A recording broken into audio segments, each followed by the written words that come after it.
Hello दोस्तों, स्वागत है आपका फिर एक बार हमारे ऑफिशियल स्टडी अड्डा चैनल में।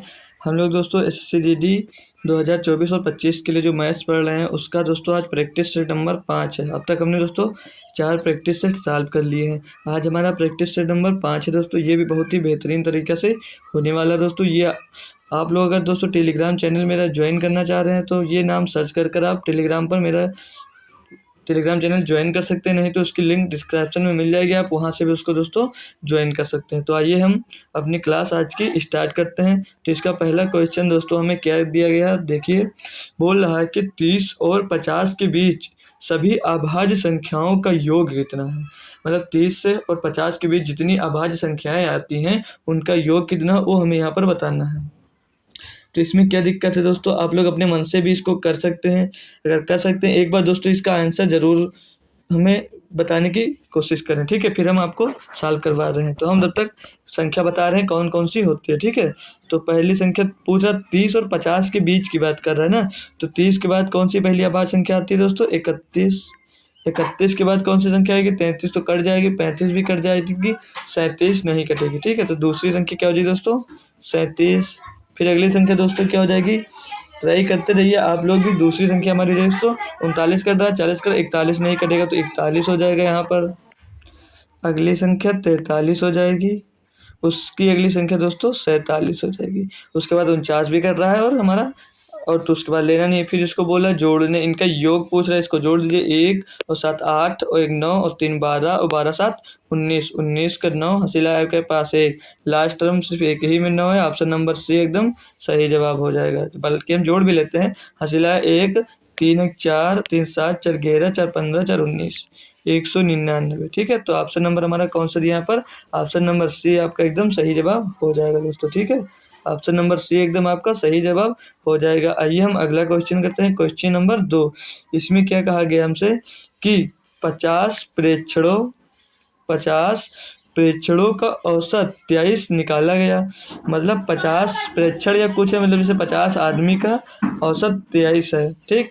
फिर कह रहा उन प्रेक्षणों में से 3 प्रेक्षण 19 और 33 और 66 को गलती से 30 38 और 69 मान लिया गया था। प्रेक्षणों का सही औसत कितना है, तो उसने गलत कितना माना, बोला उन प्रेक्षण में 3 प्रेक्षण को 19 33 और 66 को गलती से इतना मान लिया। मतलब राइट वाले प्रेक्षण क्या हमारे, मतलब सही जो उसको मानना चाहिए था, तो उसको मानना चाहिए था 19, दूसरा क्या मानना चाहिए था 33 और तीसरा मानना चाहिए था दोस्तों 66। और जो रॉन्ग उसने मान क्या लिया दोस्तों, 30 38 और 69, ये उसने रॉन्ग मान लिए हैं, ठीक है। ये उन्होंने रॉन्ग मान लिया, तो इसको जोड़ लेंगे। तो 9 3 12 6, 12 और 6 जोड़ेंगे दोस्तों तो 18 के 8 हासिल आ गया। 1 इसको जोड़ेंगे 2 3 5 6 11, 118 मिल गया राइट वाला। इसको जोड़ेंगे 8 और 9 17 के 7 हासिल आएगा आपके पास 1 1 2 3 4 और 3 7 और 6 13, कितना मिल गया दोस्तों 13। अब ये वाला ये दोस्तों इससे कितना ज़्यादा है, तो यहाँ से 7 में से 8 जाएगा तो कितना बचेगा दोस्तों 9 बचेगा, ठीक। फिर यहाँ पर बचा 2 से 1 जाएगा 1 बचेगा और 1 से कैंसिल। तो मतलब उन्होंने दोस्तों 19 अधिक लिख लिए थे, तो 19 अधिक लिख लिए तो औसत 23 था। तो इसका मतलब दोस्तों औसत उससे जो आएगा वो कम आएगा, तो ऑप्शन नंबर डी यहाँ से हट जाएगा। अब कितने प्रेक्षण से दोस्तों 50, तो आप लोग इसको 50 से डिवाइड कर दीजिए, ठीक है। मतलब जैसे 19 ज़्यादा जोड़ दिए थे, तो 19 जैसे ज़्यादा मिल गया आपको, तो बांटे तो 50 लोग होंगे, तो आप 50 लोग से उसे ले लोगे, यानी कि 50 से इसको डिवाइड कर दोगे। जितना कम आया उतना उतना सब में कम कर दोगे। तो जब इसको 50 से आप लोग दोस्तों डिवाइड करोगे तो ये कितनी बचेगा, 3 बार तो 50 दिया, पॉइंट लगेगा, पहले पॉइंट लगेगा दोस्तों, वहाँ पर जीरो बढ़ेगा, ठीक है। तो हो जाएगा 190, तो 50 दिया कितना हो जाएगा दोस्तों 150, फिर बचा कितना 40 और 50 अट्ठे 400, तो पॉइंट 38 जो है वो सबके पास से कम हो जाएगा। तो पॉइंट 38 पहले हमारा था कितना दोस्तों रेशियो, जो पहले दोस्तों इसका औसत था वो था 23, तो 23 में दोस्तों पॉइंट 38 जब आप लोग घटा देंगे तो बचेगा कितना दोस्तों सॉरी दोस्तों, इधर 22 बच जाएगा और एक में दोस्तों 38 घटाएंगे यानी कि 0.62 आ जाएगा। तो इसका 0.62 नया रेशियो मतलब हो जाएगा, नया एवरेज हो जाएगा यानी कि नया औसत 22.62 होगा, जो कि ऑप्शन नंबर बी में दिया गया। आप लोग दोस्तों इसको करना चाहते थे तो इसको ऐसे भी कर सकते थे, 50 गुणे में 13, और जितना दोस्तों सही था कितना था, सही उसका आया था 137, मतलब 37 उसको लेना चाहिए था, लेकिन उसने इसकी जगह पे लिया कितना था 118। तो इससे ऐसे कर सकते हैं और डिवाइड कर देंगे इसको टोटल को 50 से। अब आप लोग दोस्तों अगर इसको सॉल्व कर लेते तब भी आपका आंसर दोस्तों सेम ही आने वाला है। तो आप लोग चाह रहे हैं तो आप लोग इससे भी कैलकुलेट कर सकते हैं, जो आपको पसंद हो दोस्तों उस फार्मूले को यूज कर सकते हैं। हमारा क्वेश्चन अगला है दोस्तों 13।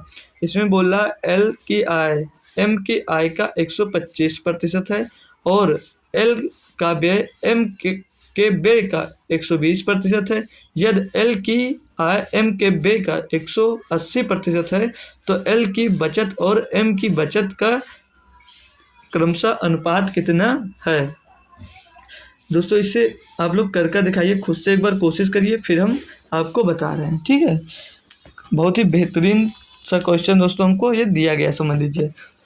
तो हम अगर सॉल्व करते हैं दोस्तों तो बोला एल की आय एम की आय का 125% है। मान लिया ये दोस्तों यल है और ये है एम, ठीक है। तो ये अगर 100 है, ये 100 है, और 100 का जब आप लोग दोस्तों 125% निकालेंगे तो 125 आ जाएगा, यानी एम 100 है तो एल 125 है। अब इसको जब दोस्तों आप लोग कैलकुलेट करोगे तो 25 पंचे 125, 25 चौके 100 हो जाएगा, ठीक। 5:4 इनका रेशियो आ गया। फिर आगे बोल रहा है कि यल का व्यय, यानी कि ये दोस्तों क्या निकल कर आया, ये दोस्तों निकल कर आया इनकम हो गई, ये इनकम है इनकी दोनों की। फिर वो बोला एक्सपेंडिचर यानी कि खर्च, उनका व्यय, एक्सपेंडिचर कितना दिया दोस्तों, बोल रहा है कि यल का व्यय यम के व्यय का 120% है, यानी 120 किसका, यम जब 100 है, यम जब 100 है दोस्तों तो यल का 100 का 120 निकालेंगे तो 120 आएगा, ठीक। 120 आ गया यानी कि 20 छक्का 120, 20 पंचे 100। तो इनका रेशियो जो इनके एक्सपेंडिचर का दोस्तों रेशियो आ जाएगा वो आ जाएगा 6:5। यहाँ तक समझ में आ गया दोस्तों, तो 6:5 आ गया। फिर आगे क्वेश्चन में ध्यान दीजिए, आगे क्वेश्चन में हमसे बोल रहा है कि यदि यल की आय यम के व्यय का 180% है, मतलब बोल रहा है दोस्तों एल की जो आय है वो यम के व्यय का 180% है, मतलब यम का जो व्यय है, एम का व्यय यहाँ पर 5 है, इसका 180% दिया है वो। अगर दोस्तों अब हम यहाँ पर ऐसा कुछ मान लें जिसका 180% निकला है, तो अगर हम इसको दोस्तों इनके व्यय को 100 मान रहे हैं तो 100 मानने के लिए दोस्तों इसमें 20 का गुणा कर देंगे, ठीक है। जब इसमें दोस्तों 20 का गुणा होगा तो इस साइड भी आपका 20 का गुणा हो जाएगा। आप लोग रेशियो यहाँ लगा लीजिए, 120 हो गया। अब देखते हैं दोस्तों, अब बोल रहा है क्या कि जो एल की आय है वो एम की आय का 180% है। अब 100 का दोस्तों अगर आप लोग 180% निकालते हैं तो कितना आएगा, 100 का दोस्तों जब 180% निकालेंगे तो 100 ही तो आएगा दोस्तों, 100 से 100 कैंसिल हो जाएगा तो 180 आएगा। यानी कि जो अब ए की आय है दोस्तों वो एम के व्यय का 180% है, और यहाँ पर दिया कितना दोस्तों 5, तो इसको 180 बनाने के लिए क्या करेंगे हम लोग, यहाँ से 36 का मल्टीप्लाई कर देंगे। क्वेश्चन दोस्तों बहुत ही बेहतरीन है। अब उधर 36 का मल्टीप्लाई होगा दोस्तों तो इस साइड भी 36 का मल्टीप्लाई हो जाएगा।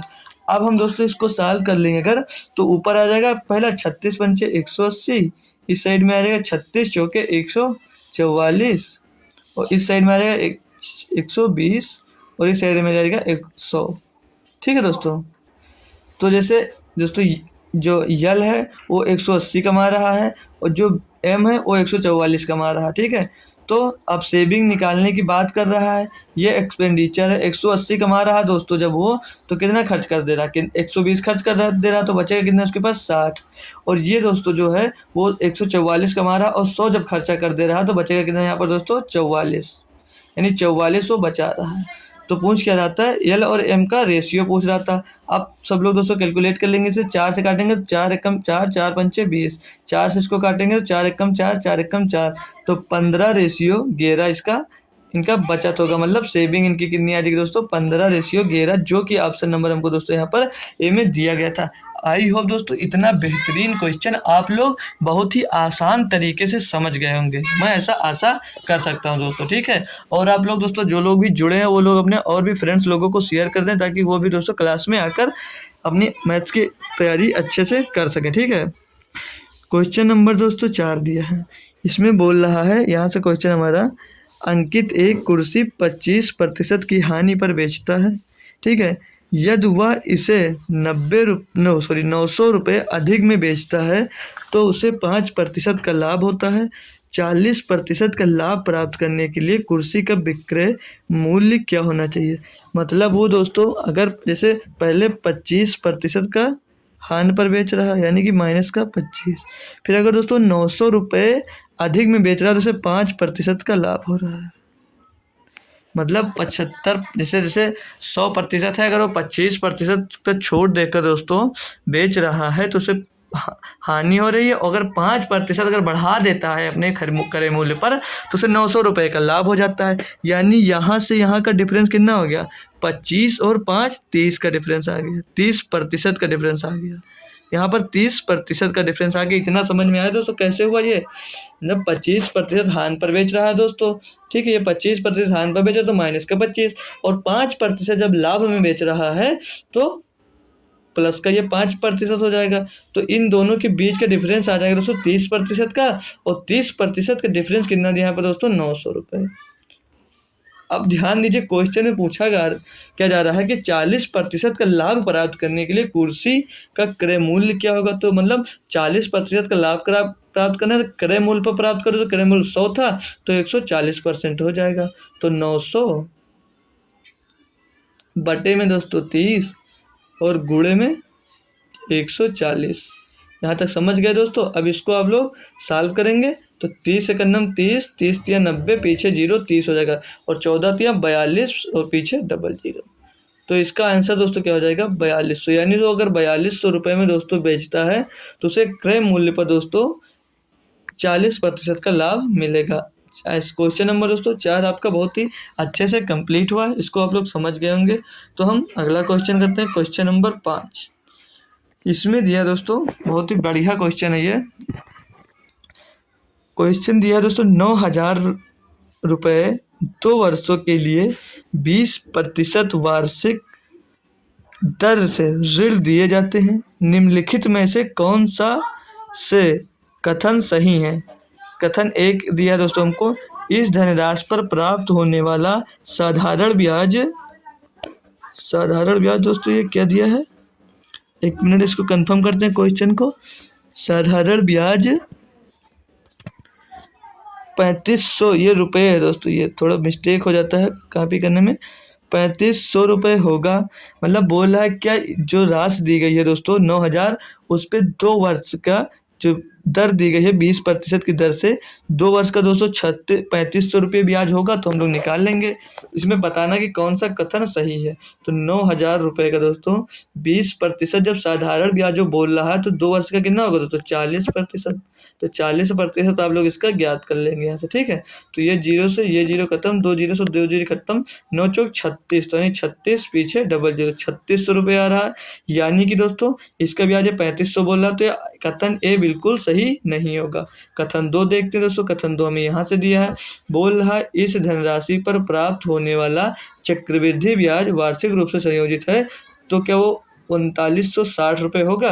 तो अब चक्रवृद्धि ब्याज दोस्तों कैसे निकालते थे, ये 9,000 रुपये हमको दिया था, चक्रवृद्धि ब्याज निकालना तो 20% की दर से चक्रवृद्धि ब्याज क्या हो जाएगा। हमें एक फार्मूला याद है, जब ब्याज सेम होती तो हम लोग ये फार्मूला लगा देते हैं, 2m + m² अपान 100। ये पता है दोस्तों 2m + m² अपान 100। तो 2m की वैल्यू 20 दूना 40 हो जाएगी, और 20 का स्क्वायर होगा 400। 400 को दोस्तों आप लोग जब 100 से डिवाइड करेंगे तो आ जाएगा 4। यानी कि चक्रवृद्धि ब्याज पर दोस्तों 20% अगर दर है तो 2 वर्ष का चक्रवृद्धि ब्याज 44% हो जाएगा।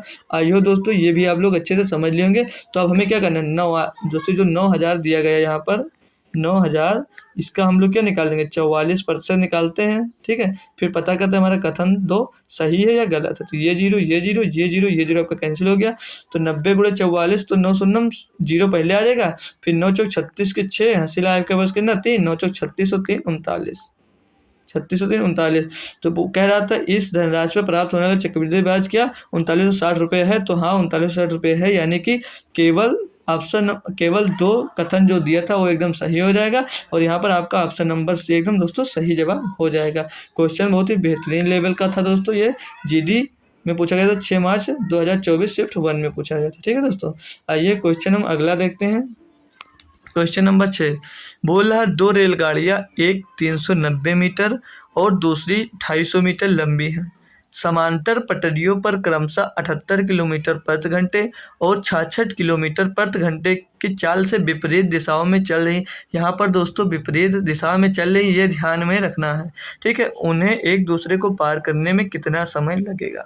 तो क्या क्वेश्चन है, एक ट्रेन दोस्तों इधर से जा रही है, ठीक, उसकी वो ट्रेन की लंबाई कितनी थी दोस्तों 390 किलोमीटर। चल किस स्पीड से रही है दोस्तों 78 किलोमीटर प्रति आवर्स में दोस्तों, उस 178 किलोमीटर प्रति आवर्स से चल रही है। दूसरी ट्रेन दोस्तों इस साइड से आ रही है, जिसकी लंबाई यहाँ पर बता रखी है दोस्तों 250 मीटर है।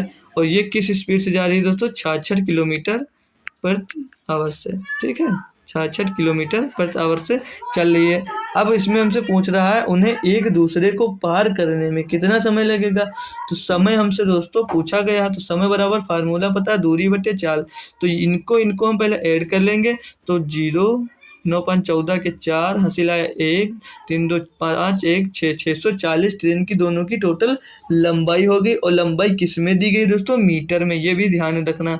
और अब विपरीत दिशा में बात कर रहा दोस्तों, तो इसकी चाल जो होगी ये दोनों चाल जुड़ जाएंगी, ठीक है। समान होती तो घट जाती, तो जुड़ेंगी। तो 8 6 14 के 4, हासिल आएगा 1 7 6 13 1 14, यानी चाल इनकी दोस्तों दोनों की मिल गई 144।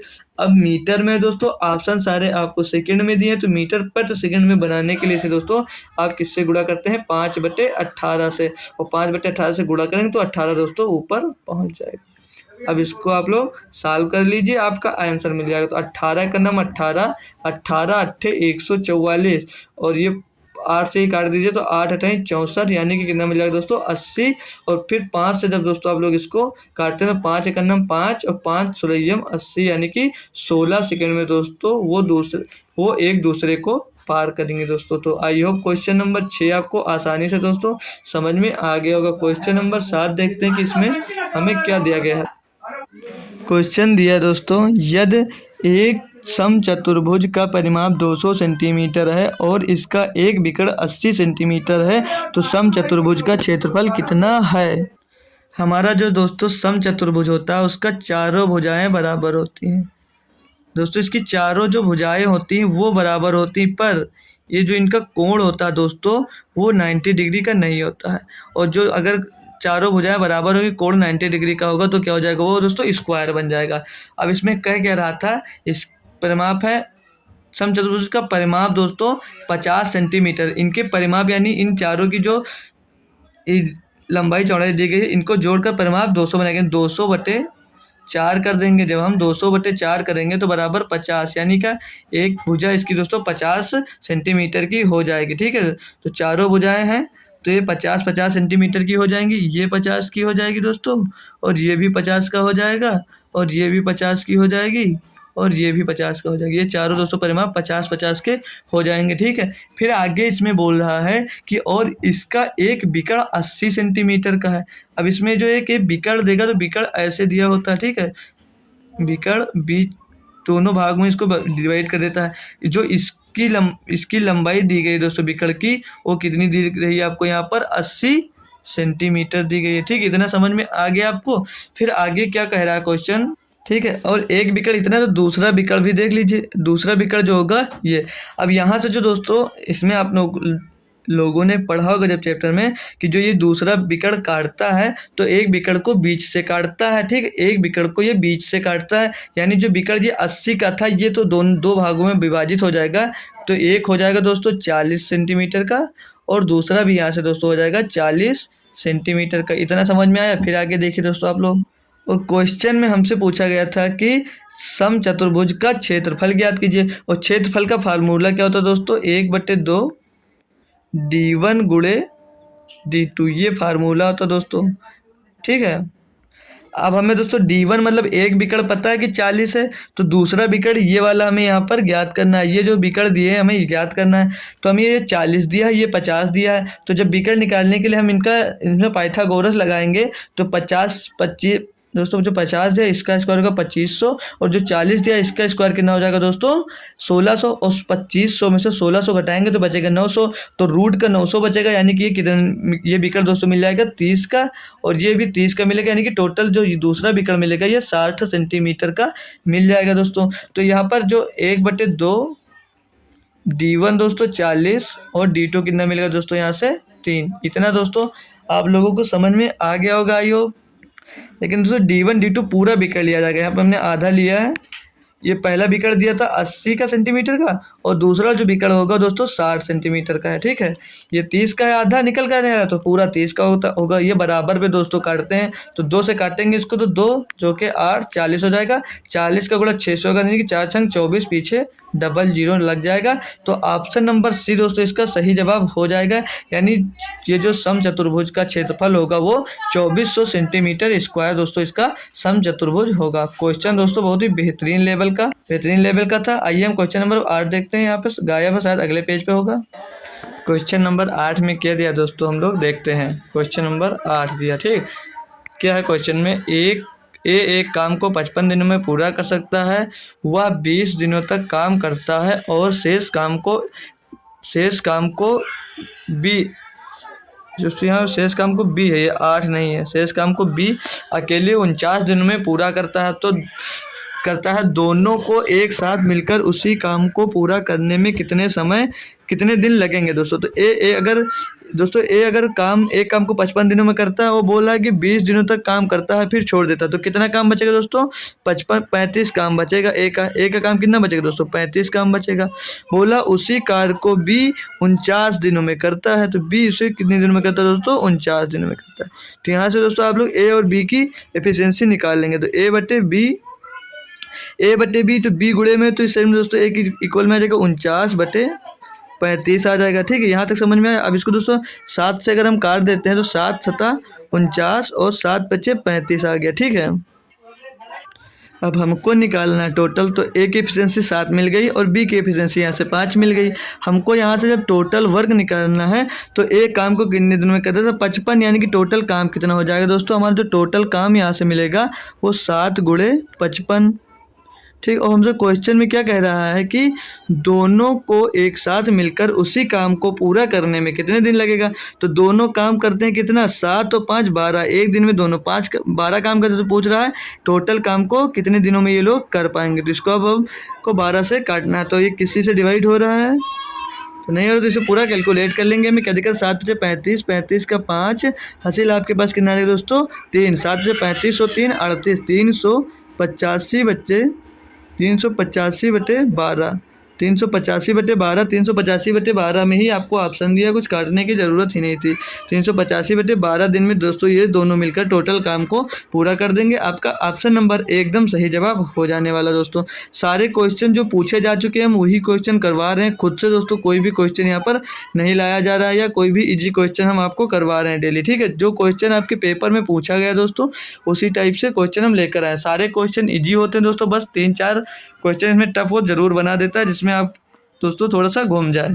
ठीक है, पूछ रहा है कि कह रहा है क्वेश्चन में कि दीपक ने एक वस्तु खरीदी और उससे क्रय मूल्य से 22% अधिक मूल्य पर अंकित किया। मतलब उसका क्रय मूल्य कितना है दोस्तों? मान लिया हमने 100 है, तो मार्क प्राइस बोल रहा है कि 22% अधिक अंकित की, तो मार्क प्राइस कितनी हो जाएगी दोस्तों? 122।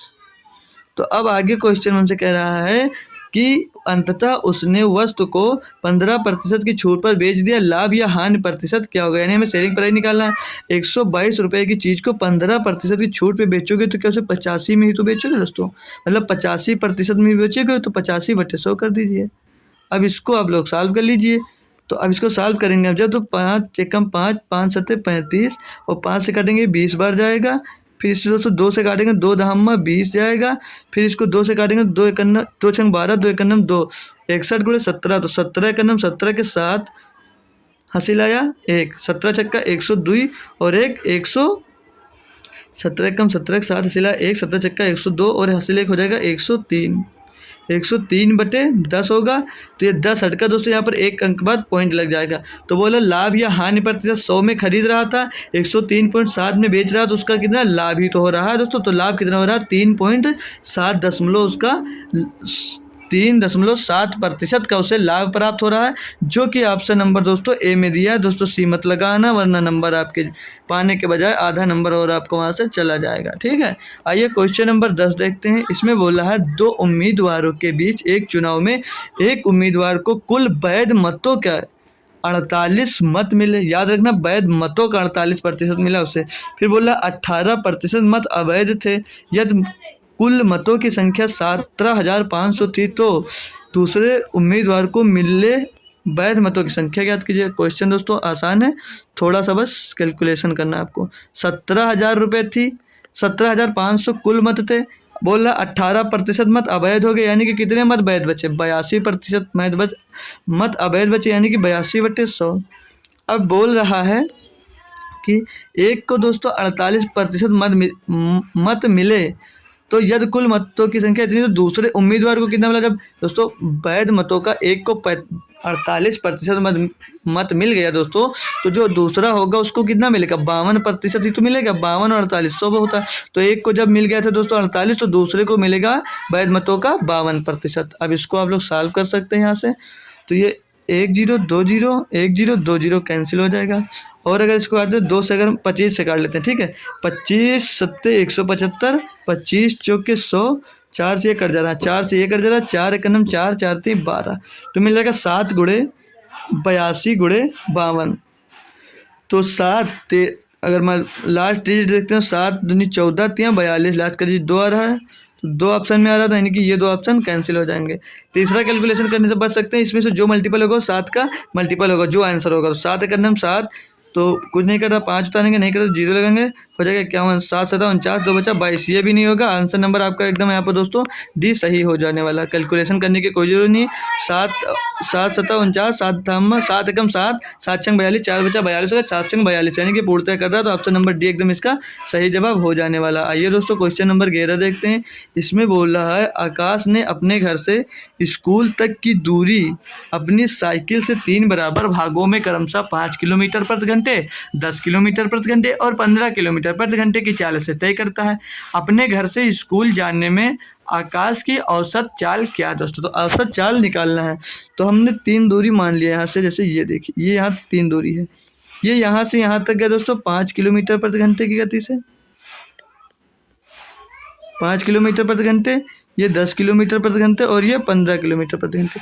तो आप लोग पहले एक काम किया करिए, जो ये नंबर दिया हुआ करें इनका दोस्तों एलसीएम मान लीजिए। तो एलसीएम इनका 30 आ रहा है, यानी कि ये 5 किलोमीटर गति से 30 किलोमीटर की दूरी तय की, ये 30 किलोमीटर की दूरी तय की, ये दूरी 30 किलोमीटर की दर से ही तय की। तो औसत चाल क्या होती है दोस्तों, औसत चाल का फार्मूला पता है सभी को। औसत चाल होती है दोस्तों कुल दूरी बटे, मतलब टोटल डिस्टेंस अपान टोटल टाइम। ठीक है, टोटल टाइम, तो टोटल डिस्टेंस कितनी हो जाएगी 30 30 60 30 90, तो टोटल डिस्टेंस हो जाएगी दोस्तों 90। ठीक, और टाइम कितना लगेगा, 30 किलोमीटर की दूरी 5 किलोमीटर प्रति घंटे, तो 6 घंटे लगेगा, 6 घंटे लगेगा।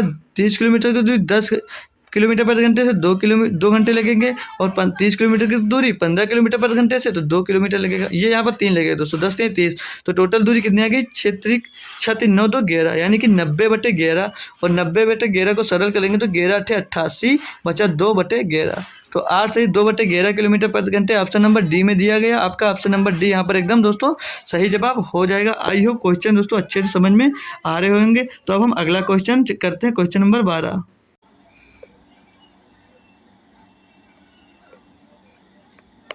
तो क्वेश्चन नंबर 12 में क्या दिया है आपको, 2 पाइप अकेले एक टंकी को क्रमशः 20 घंटे और 24 घंटे में भर सकते हैं। मतलब एक पाइप इसको 20 घंटे में, एक पाइप इसको 24 घंटे में भर सकते हैं। ठीक है, फिर बोल रहा और एक निकासी पाइप अकेले प्रति घंटे 20 गैलन पानी खाली कर सकता है। तीनों पाइप एक साथ काम करते हुए उसी खाली टंकी को 40 घंटे में भर सकते हैं। टंकी की क्षमता मतलब धारिता कितनी, ये इसमें हमको याद कर कर दोस्तों दिखाना है। तो क्वेश्चन करते हैं, आइए हम लोग इसको।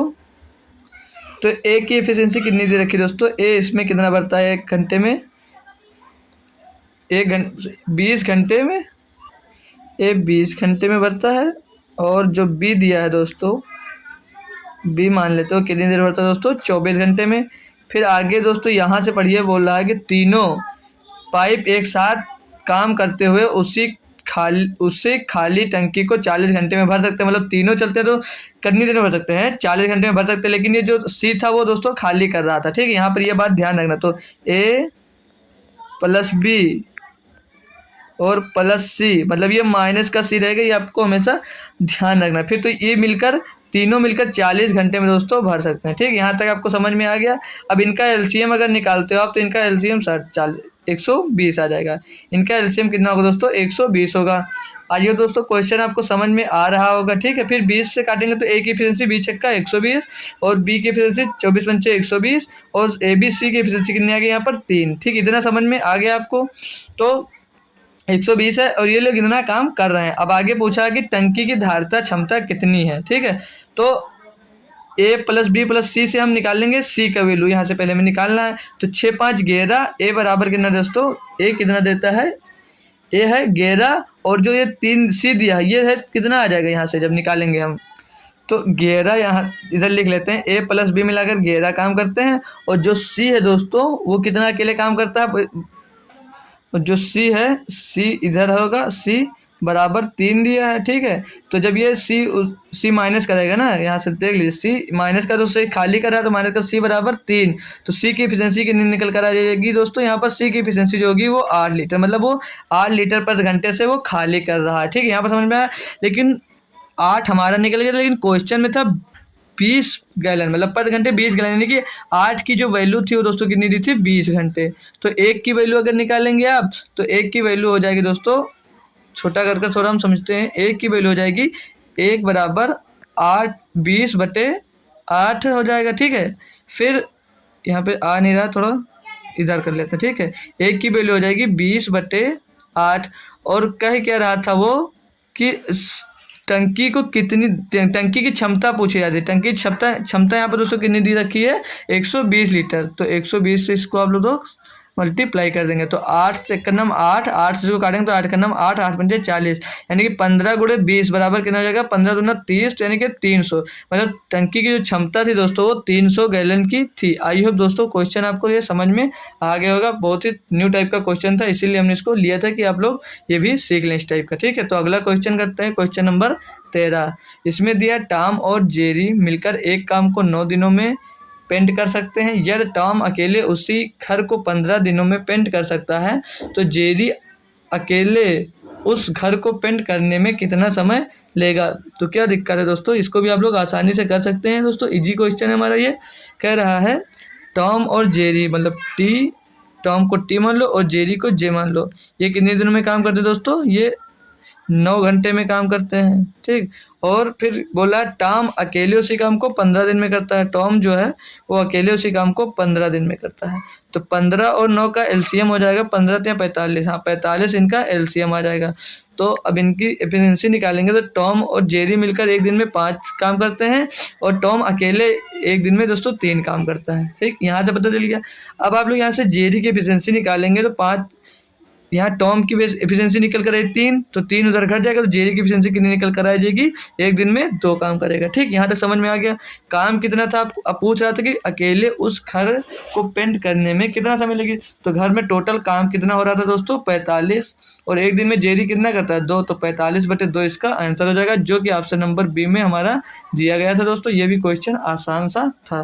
तो क्वेश्चन नंबर अब हम 14 की तरफ बढ़ते हैं। क्वेश्चन नंबर 14 हमको क्या दिया गया है, एक व्यक्ति ने 15% वार्षिक दर पर साधारण ब्याज पर एक निश्चित धनराशि ऋण पर दी और उसे धनराशि पर 6 वर्ष में प्राप्त ब्याज ऋण पर दी गई धनराशि से 800 कम है। मतलब जितना ब्याज मिलता है वो जितनी धनराशि दी गई थी तो वो ब्याज दोस्तों धनराशि से सिर्फ 800 रुपये कम, ये क्वेश्चन में बोल रहा है। ऋण पर दी गई धनराशि कितनी थी? आप लोग एक बार ट्राई जरूर करें इस क्वेश्चन को, फिर मैं आपको सॉल्व करवा रहा हूँ दोस्तों, ठीक है। आप लोग खुद से एक बार लगाने की कोशिश जरूर करेंगे यहाँ पर, क्योंकि क्वेश्चन बहुत ही बेहतरीन सा दिया गया है दोस्तों, ठीक है। आई होप आप लोग ट्राई कर रहे होंगे। जो भी लाइव है दोस्तों सेशन को लाइक जरूर कर दें और अपने दोस्तों को भी एक बार शेयर कर देंगे सब लोग। तो आइए हम देखते हैं क्वेश्चन में। पहले आप देख लीजिए जो 15% बोल रहा है, तो 15% की फ्रैक्शन वैल्यू क्या है पता हो जाए आपको। 15% की फ्रैक्शन वैल्यू निकालना है तो इसे हटा देंगे, प्रतिशत हटाकर बटे में 100 लिख देंगे। इसको सॉल्व करेंगे तो 5 3 15 3/20। ठीक, यहाँ तक आपको समझ में आ गया। ठीक, अब बोल रहा है मतलब कह रहा 15% वार्षिक दर से साधारण ब्याज पर एक निश्चित धनराशि ऋण पर दी जाती है। मतलब अगर उसका प्रिंसिपल दोस्तों 20 रुपये है, प्रिंसिपल अगर उसका 20 रुपये है दोस्तों, तो उसको ब्याज कितना मिला है? 3 रुपये का। मतलब इंटरेस्ट उसको कितना मिला दोस्तों? 3 रुपये का। यहाँ तक समझ में आया दोस्तों। अब बात कितने साल की कर रहा था वो, कि 15% की दर से साधारण ब्याज पर एक निश्चित राशि ऋण पर दी गई और 6 वर्ष की बात कर रहा था। यानी कि 6 वर्ष में कितनी राशि हो जाएगी? 3 × 6 यानी कि 18 पर जो 18 होगी वो 18 ब्याज मिल जाएगी। एक साल में 3 ब्याज मिलता था, तो 6 साल में दोस्तों 18 आपको ब्याज मिल जाएगी। आगे कह रहा है प्राप्त ब्याज ऋण पर दी गई धनराशि से 800 कम है। तो इनके बीच का दोस्तों अंतर कितना है? प्रिंसिपल 20 था, ब्याज कितना? 18, यानी कि 2 रुपये कम है। और 2 का मान यहाँ पर दिया दोस्तों 800 रुपये। तो 1 का मान यहाँ पर कितना हो जाए दोस्तों? 400 रुपये। आगे क्वेश्चन में बोल रहा है कि ऋण पर दी गई धनराशि कितनी थी। तो ऋण पर आप दे कितना रहते दोस्तों? 20 रुपये समझ लीजिए दे रहे थे। तो 20 बराबर है कितना हो जाएगा दोस्तों? 20 चौक 80 और पीछे डबल 0, यानी कि 8000 रुपये आपने उसको उधार दिया। तो 8000 रुपये किसमें? ऑप्शन में, ऑप्शन नंबर बी में दोस्तों 8000 रुपये थे। हम क्वेश्चन दोस्तों बिल्कुल बहुत ही अच्छे छांट कर लेकर आ रहे हैं आपके लिए। जिस टाइप के क्वेश्चन आपको एग्जाम में बन सके सेम उसी टाइप का क्वेश्चन हम आपको करवा रहे हैं, ठीक है दोस्तों। तो आई होप दोस्तों ये भी क्वेश्चन आप अच्छे से समझ लिए होंगे। क्वेश्चन नंबर हम 15 देखते हैं। इसमें हमको क्या दिया गया है। बोल रहा है जिया 25% का लाभ अर्जित करते हुए 35,000 रुपये में एक लैपटॉप बेचती है। मतलब 25% का लाभ लेते हुए, मतलब क्रय मूल्य उसका कुछ रहा होगा, क्रय मूल्य पर उसने 25% लाभ लेकर 35,000 रुपये में लैपटॉप को बेचती, यानी वो 125% में बेचती। तो 125% का यहाँ पर मान कितना आ गया दोस्तों? 35,000। आगे क्वेश्चन पढ़िए क्या कह रहा है, फिर देखते हैं। बोला यदि वह 30% का लाभ अर्जित करनी चाहती थी तो उसे लैपटॉप किस मूल्य पर बेचना चाहिए था। तो आप लोग खुद से ट्राई करेंगे दोस्तों, इजी क्वेश्चन, आई होप सब लोग कर लेंगे इसको आसानी से, ठीक है। तो करें और इसका आंसर कमेंट जरूर करें तुरंत। अब वो लाभ कितने की चाह रही थी दोस्तों? 130% की। 125% की वैल्यू दी गई है दोस्तों। तो क्या आप लोग 130% की वैल्यू नहीं निकाल सकते? क्यों नहीं निकाल सकते दोस्तों? बस थोड़ा सा कैलकुलेट करना, आपका आंसर आ जाएगा। यानी कि 130% की वो वैल्यू आपसे पूछ रहा है, ठीक है। तो 130% बराबर क्या होगा? 35,000। आप लोग खुद से दोस्तों एक बार क्वेश्चन लगाने की ट्राई जरूर किया कीजिए। 135/125 वैल्यू कितने की निकालनी है आपको? 130% की, ठीक है। अब इसको हम जब सॉल्व करेंगे दोस्तों तो कितना आ जाएगा? ये 5 से काट सकते हैं हम दोनों तरफ, ठीक है। 5 से हम दोनों तरफ इसको काट सकते हैं। तो 5 से इसको काटेंगे तो कितना आ जाएगा? 5 दूनी 10, 50 25। इसको 5 से काटेंगे तो 5 दूनी 10, 5 छक्के 30, आ गया 26/25। 25 से ये ऊपर भी जा रहा होगा, 25 एकन्नम 25, 25 एकन्नम 25, यहाँ पर बचा 10 हो गया 100, 25 चौके 100, यहाँ पर कितना आ गया दोस्तों? 1400। अब 2600 गुणे 1400 दोस्तों हमको मिल रहा है। तो आगे हमको क्या करना है, कर लेते हैं गुणा। 26 शून्यम शून्य, 26 शून्यम शून्य, 26 दूना 52, 104, 104 का 4 हो जाएगा, हासिल आ जाएगा आपके पास दोस्तों 10, 26 एकन्नम 26 और 10 36। यानी कि दोस्तों वो अगर 30% का लाभ कमाना चाहती थी तो उसे 36,400 रुपये में बेचना चाहिए था, जो कि ऑप्शन नंबर आपको ए में दिया गया था दोस्तों। आई होप ये क्वेश्चन आपसे अच्छे से सॉल्व हो गया होगा दोस्तों। तो आइए अब हम अपना अगला क्वेश्चन 16 नंबर देखते हैं कैसे किया जाएगा। तो 16 नंबर क्वेश्चन में दिया गया क्या है देखते हैं। यहाँ से क्वेश्चन हमारा ये नहीं है दोस्तों, ठीक है, ये कुछ अलग से आगे से कट कर देंगे, ठीक है। फिर क्वेश्चन यहाँ से हमको दिया, एक लंबवृत्तीय शंकु की ऊंचाई 8 सेंटीमीटर है, मतलब जो हाइट दिया है उसका वो 8 सेंटीमीटर दे रखा है। फिर आगे बोल कहा है कि यदि उसके आधार का व्यास 12 सेंटीमीटर, यानी व्यास डी बराबर क्या होता है दोस्तों, डी व्यास होता है वो डी/2 होता है, नहीं 12 सेंटीमीटर है तो 12/2, तो व्यास यहाँ से आपको क्या मिल जाएगा दोस्तों, 6 सेंटीमीटर मिल जाएगा। आगे बोल रहा है तो शंकु का वक्र पृष्ठीय क्षेत्रफल कितना होगा। तो आप लोग दोस्तों वक्र पृष्ठ क्षेत्रफल का फार्मूला शायद आपको नहीं याद होगा, तो हम एक बार आपको फार्मूला बता देते हैं। फार्मूला होता है दोस्तों पाई आर यल, ये फार्मूला आपको होता है। अब हमें यहाँ पे यल निकालना है, तो आप देखेंगे पहले शंकु किस टाइप से बना होता है, ठीक। शंकु का शेप देख लेंगे आप लोग कि किस टाइप से शंकु बनता है, ठीक।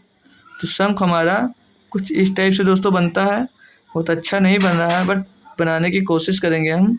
शंकु कुछ इस टाइप का बनता है दोस्तों, ठीक है, इस टाइप से शंकु बनता है, ठीक है, कुछ अच्छा नहीं बट बन गया। तो इसकी हाइट वो दे रखा है, कितनी है दोस्तों, हाइट दी है 8 सेंटीमीटर, और जो रेडियस है दोस्तों वो कितनी है, यहाँ पर व्यास पूरा है दोस्तों कितना था 12, तो जो रेडियस हो जाएगी वो कितना हो जाएगी 6 सेंटीमीटर।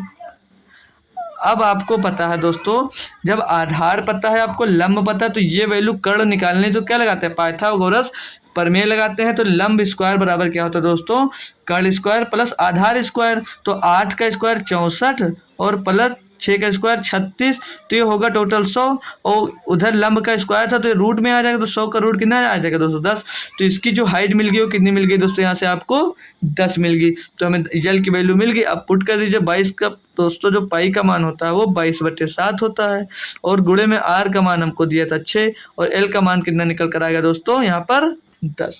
अब इसे सॉल्व कर लेंगे, तो ऑप्शन में सारे बटे में 7 दिया, यानी कि इसको कर सकते हैं, ठीक। तो 22 छक्का क्या होता है दोस्तों, 22 छक्का 132, 132 दामा 1320 हो जाएगा, और 1320 बटे में दोस्तों ये आ जाएगा आपका 7, तो 1320/7 ऑप्शन कौन सा दोस्तों, ऑप्शन नंबर बी में दिया है 1320/7 सेंटीमीटर स्क्वायर। तो ऑप्शन नंबर 20 का एकदम करेक्ट जवाब होगा। आई होप दोस्तों इतनी इजीली से आप कोई भी क्वेश्चन, अभी तक कोई लंबा दोस्तों नहीं गया, सारे क्वेश्चन बस 2 से 3 स्टेप में हो जा रहे हैं, ठीक है दोस्तों। तो ऐसे ही दोस्तों पढ़ते रहिए, हम अगला क्वेश्चन आपको करवाते हैं। क्वेश्चन नंबर 17 की ओर चल रहे हैं, ठीक है। तो ये दोस्तों पेपर से मिल सॉल्व सही से आ नहीं रहा था दोस्तों, तो इसको लिखकर हम लेकर आए हैं, ठीक है। तो इसे सॉल्व कर कर यहाँ पर आपको दिखाना है, ठीक है। तो दिया है 0.25 गुणे ब्रैकेट में 0.25 डिवाइडेड बाई 0.25, ये भी है, ठीक है, 0.25 होगा यहाँ पर भी, ठीक है। अब ठीक, फिर आगे बोला है दूसरे में कह रहा है, ये भी है, फिर दूसरे में बोला, नीचे बोला है 0.25 गुणे 0.25 गुणे में 0.25। तो इसको आप सॉल्व कैसे कर सकते हैं, तो हम आपको सिखा रहे हैं। देखिए दोस्तों, ये 0.25 भाग में दिया है, तो दोनों कैंसिल होकर कितना आ जाएगा, 1 आ जाएगा, और 0.5 का अंदर मल्टीप्लाई होगा तो 0.5 ही रहेगा। अब यहाँ पर सारे दोस्तों गुणे में दिए गए, तो एक 0.25 से एक 0.25 कैंसिल हो गया। अब बचा कितना ऊपर, 1 बटे में नीचे कितना बचा दोस्तों, 0.25 गुणे में 0.25, ये इतना आपको बच गया, ठीक है, आपके पास बचा। अब क्या करेंगे, आप जब यहाँ से पॉइंट हटाएंगे तो ऊपर 2 जीरो बढ़ा देंगे, फिर जब आप यहाँ से दोस्तों पॉइंट हटाएंगे तो यहाँ पर आप 2 जीरो बढ़ा देंगे, तो अब ऊपर कितना आ गया दोस्तों, 10,000, और बटे में 25 25 हम 600 बचे, 25 गुणे 25 ही लिखे रहने दीजिए, और इससे आपको साल भी तो करना है। तो 25 गुणे 25, अब इसको काटेंगे जब आप, तो 25 से करना 25, 25 चौके 100, यानी कि कितना मिल गया 400। फिर इसको काटेंगे तो 25 से करना 25, 25 छक्का 150, यानी कि जो आंसर होगा आपका 16 होगा, और 16 ऑप्शन नंबर डी में दिया गया था। तो आई होप दोस्तों ये सिंप्लीफिकेशन का क्वेश्चन था, आप लोग आसानी से कर लिए होंगे, किसी का भी गलत नहीं हुआ होगा। तो अगला क्वेश्चन यहाँ पर दिया हमको, क्वेश्चन नंबर 18 बोल रहा 6 और 29 का लघुत्तम समापवर्त x है, 6 और 29 का महत्तम समापवर्तक y है, तो x + 4y का मान कितना है। तो क्वेश्चन तो दोस्तों बहुत ही बेहतरीन दिया गया है, आइए इसे हम सॉल्व करते हैं। खुद भी आप लोग दोस्तों थोड़ा सा टाइम लेकर इसको ट्राई कर सकते हैं कि कैसे आप इसे सॉल्व कर सकते हैं, ठीक है दोस्तों। तो आप लोग कर लिए तो अच्छी बात है, नहीं कर लिए तो सीखिए। पहले बोला 6 और 29 का लघुत्तम समापवर्तक x है। तो लघुत्तम समापवर्तक x पूछ रहा है, यानी लघुत्तम संख्या दोस्तों वो होती है जो इन दोनों से डिवाइड हो। ठीक, तो यहाँ पे 29 और 6 दिख रहा है, तो 29 और 6 में कुछ कॉमन नहीं दिया है, तो इसको आपस में गुणा ही करना पड़ेगा, तभी इसका एलसीएम, वही इसका एलसीएम हो जाएगा। आगे बोला है 6 और 9 का महत्तम समापवर्तक y दिया है, मतलब ये x का हो गया, और y का मान दिया है जो 6 और 9 29 का HCF हमसे पूछा गया है। तो HCF क्या होता है दोस्तों? HCF वो नंबर होते हैं जो इन दोनों में कॉमन हो, मतलब उस नंबर से ये दोनों नंबर डिवाइड हो। तो ये दोस्तों आपको दिख रहा है, ये एक तो नंबर है दोस्तों सम, एक विषम नंबर है, तो 29 का कोई मल्टीपल दोस्तों नहीं होता है। तो इन दोनों का HCF इस समय में, इन दोनों का HCF क्या हो जाएगा, जिसमें दोस्तों कोई संख्या मतलब कॉमन नहीं होती तो उनका HCF 1 हो जाता है, यानी कि जो y का मान निकल कर आ जाएगा वो 1 निकल कर आ जाएगा। आपसे पूछा गया था x प्लस 4y का मान पूछा गया हमसे। ठीक, ये समझ में आ गया। ये एलसीएम वो होता है दोस्तों जो दोनों नंबर का मल्टीपल, मतलब दोनों नंबर से वो डिवाइड हो, और एचसीएफ वो होता है दोस्तों जो एचसीएफ निकले, वो एचसीएफ से ये जो दोनों नंबर दिए गए हैं वो नंबर डिवाइड होने चाहिए। ठीक है, तो x का मान क्या निकलेगा, 6 9 54 के 4 हासिल आया 1, 6 दूनी 12 और 1 13, 6 9 54 के 4 हासिल आया 5, 6 दूनी 12 5 17 आएगा 174, प्लस में 4 दिया है और गुणे में क्या दिया 1, तो 4 गुणे 1 तो 4 ही होगा, तो 174 और 4 कितना हो जाएगा 178। इन दोनों का योग कितना निकल कर आएगा दोस्तों 178, जो कि ऑप्शन नंबर डी में दिया गया था, और ऑप्शन नंबर डी इसका एकदम 100% सही जवाब दोस्तों हो जाने वाला है। आई होप दोस्तों क्वेश्चन आपको अच्छे से समझ में आ गया होगा। ये भी बेहतरीन क्वेश्चन था। ठीक है, ये भी जीडी में ही दोस्तों पूछा गया था। क्वेश्चन नंबर 19 की तरफ बढ़ते हैं और क्वेश्चन नंबर 19 देखते हैं। क्या आप लोग खुद से एक बार इसे ट्राई करना चाहते हैं दोस्तों, तो एक बार ट्राई खुद से जरूर कर लें। ठीक है, दिया s³ s स्क्वायर t और एस टी का चतुर्थ समानुपाती ज्ञात कीजिए। तो चतुर्थ समानुपाती कैसे ज्ञात किया जाता है, लगभग दोस्तों सभी स्टूडेंट सीखे होंगे। कैसे ज्ञात करते हैं, a बटे में b बराबर c बटे d। इस फार्मूले से आप लोग चतुर्थ समानुपाती ज्ञात करते थे। ठीक है, तो a का मान क्या दिया दोस्तों, s³ दिया है। काफ़ी दोस्तों पॉपुलर क्वेश्चन भी है दोस्तों, ये काफ़ी बार आप लोग कहीं ना कहीं प्रैक्टिस जहाँ कर रहे होंगे वहाँ ये कराया भी जा चुका होगा। s² अपान में t बराबर में c का मान दिया एस टी का स्क्वायर बटे में चतुर्थ यानी d ज्ञात करना है। तो यहाँ से d दोस्तों क्या निकल कर आएगा, d क्या निकल कर आएगा, d इज इक्वल टू इसका और इसका मल्टीप्लाई होने क्रॉस मल्टीप्लाई हो जाएगा, तो यहाँ पर हो जाएगा s², यस स्क्वायर है, देखो ये s² तो इससे गुणा होगा तो कितना हो जाएगा s³ हो जाएगा। ठीक, मल्टीप्लाई में यहाँ पर t है और यहाँ पर t² है, तो t से t² का गुणा होगा तो t³ हो जाएगा, बटे में दोस्तों ये d s³ हो जाएगा, तो s³ यहाँ पर नीचे आ जाएगा। यहाँ तक कंफर्म एकदम समझ में आ गया दोस्तों। अब इसे सॉल्व करेंगे तो s³ से s³ कर जाएगा, तो चतुर्थ अनुपात यहाँ पर बच क्या रहा दोस्तों t³, तो इसका आंसर हो जाएगा दोस्तों t³, जो कि ऑप्शन नंबर आपको सी में दिया गया है।